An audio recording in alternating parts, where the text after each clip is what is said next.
Hello again there, friends and fans. Raptor here, and welcome back to Call of War. Today's video sponsored by Call of War, our last video in pertaining to this game, which is very enjoyable.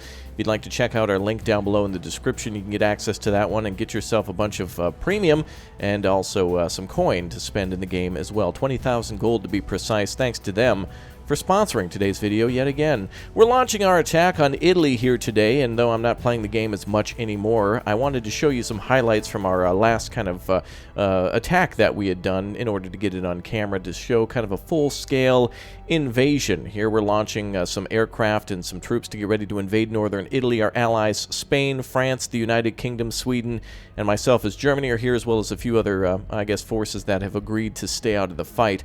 We're going to split Italy into two and then conquer the entirety of it. It'll take us a very long time to finish off the forces in the west that you saw because they're barricaded in some bunkers and there's quite a number of them, but engaging them will allow them to be bogged down and not able to move while we take over other territories. This game is very, very fun because you can play it over the course of several days instead of hours. So instead of dedicating one day of a weekend to play, it's a very long and drawn-out game where everybody's, fighting for resources and soil and territory. And really, with this being the second game that I had played, really, aside from the tutorial, I've learned a lot and really want to continue on playing more and hope to see some later game. Here you can see our forces capturing the rest of what remains of Austria.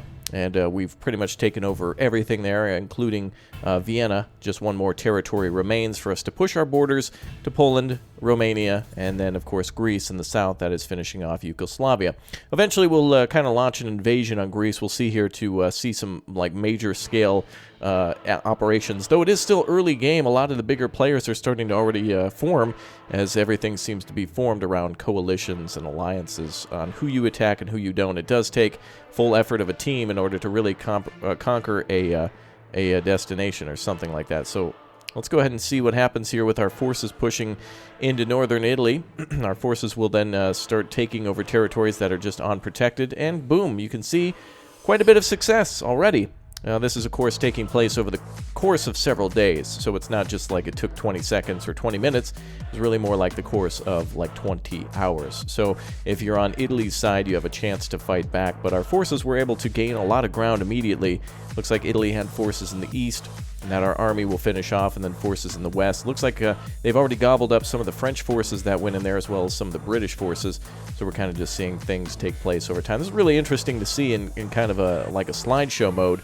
It plays out like some of those other games. There's a game called, I forget, it's Northern Pacific. Oh, I can't actually remember the name, but you can command aircraft and aircraft carriers in real time. I think it's called something Command, and it's really interesting to see a game play out in real time, and this one has been unmatched. Our forces now closing in on Rome and Naples, and the Germans now taking more territory from the north. Our allies kind of felt bad. I kind of left them with really no territory here gained, but I guess I was risking it all because I'm going deep into enemy territory, as we're France kind of having a border conflict. Eventually artillery would be brought up to be pushed out of that side. A lot of players were telling me the importance of aircraft and artillery, and it is quite important. It does really matter quite a bit in this game to reach out and hit an enemy force before they are able to do anything to you. Our force is now about ready to launch an invasion of Poland, gaining some good territory there and some good resources. You can see what the UK is up to and our other allies. Really, you need a full, dedicated team in order to play this game. So if you got a good group of people who are extremely excited to play, a good group of friends, this is perfect. A perfect game for parties, and of course to collaborate and to keep in contact even outside of the game. Rome and Naples are about to fall to our forces there. All of Italy has pretty much been taken aside from the southern section, which Greece was able to grab. And then Spain will probably send in some forces there later or something along those lines.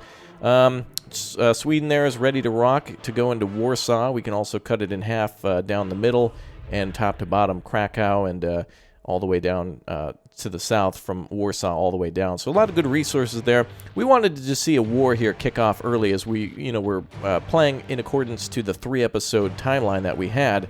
I wanted to see some big action here. Now, of course, it probably wouldn't be beneficial to start a war early before you're ready, but here we wanted to see some good action. I believe we're also at war with Greece at this time too, and I've realized that Romania was an idle player too, so it's a good idea that when a player is idle, just to roll into their territory, they won't even really be able to react or make units or move them.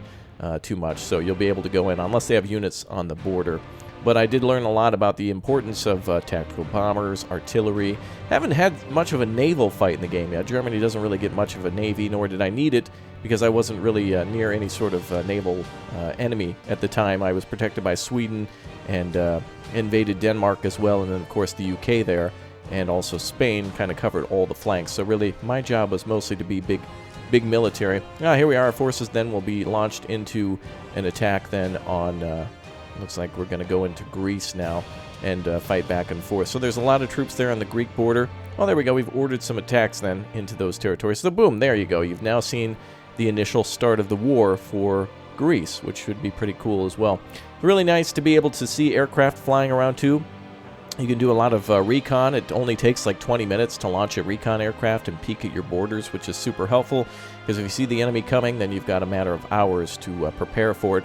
And gold is a very important thing too. I blew a lot of my gold in the first game, so I didn't have as much here to play around with. But it's a lot of fun to be able to spend that gold, especially, you know, because you can get in the link down below in order to bust through enemy borders and build your army up right away. The economy, very important here, though I didn't get much into the espionage section. I was really just enjoying building units. And then, oh, there goes our attack on Poland as well, authorized at this time too. So around this time, I think me and Sweden are just like, hey, let's just go into it and see what happens. So if you want a game that's going to last for a very long time, this is definitely one for you. I can't believe how much progress we've made over the course of like a couple of weeks, but then you realize, wait a minute, this could take like 2-3 months to play, which is cool, because if you really like to play long games, I don't think it gets any longer than this, to be honest. Typically the games that I've played, you know, Men of War and War Game and all the other games are like a 20-minute, 60-minute battle. This is like a long game of chess, and so diplomacy, very important.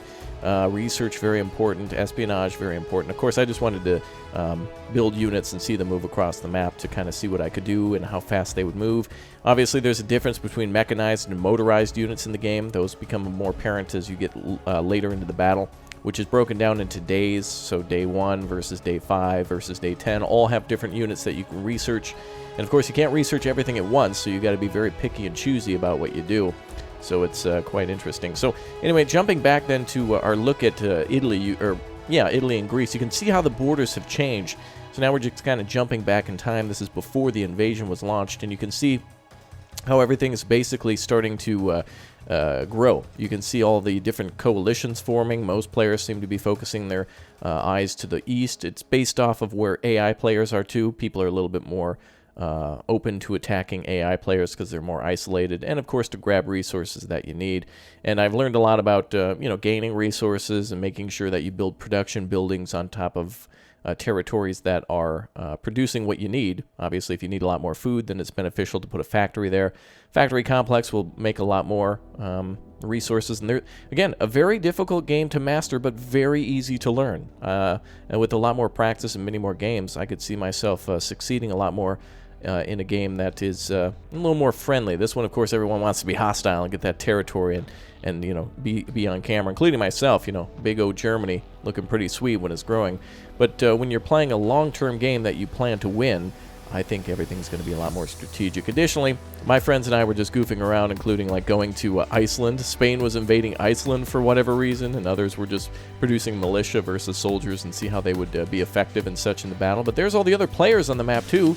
We've got the Midwest there, Minnesota, and the southern Midwest, and also, let's see, the East Coast and things like that. Didn't really get to fight against America a lot, but our battles were mostly against the AI in the West, with the Netherlands, Denmark, and Belgium, and then, of course, our invasion of Poland and Greece as well. Didn't really get too much time to check out that battle before we had to end it, but good luck to all those other players in gathering territory and such. Germany's open for business, boys. Come right on in. It's all good.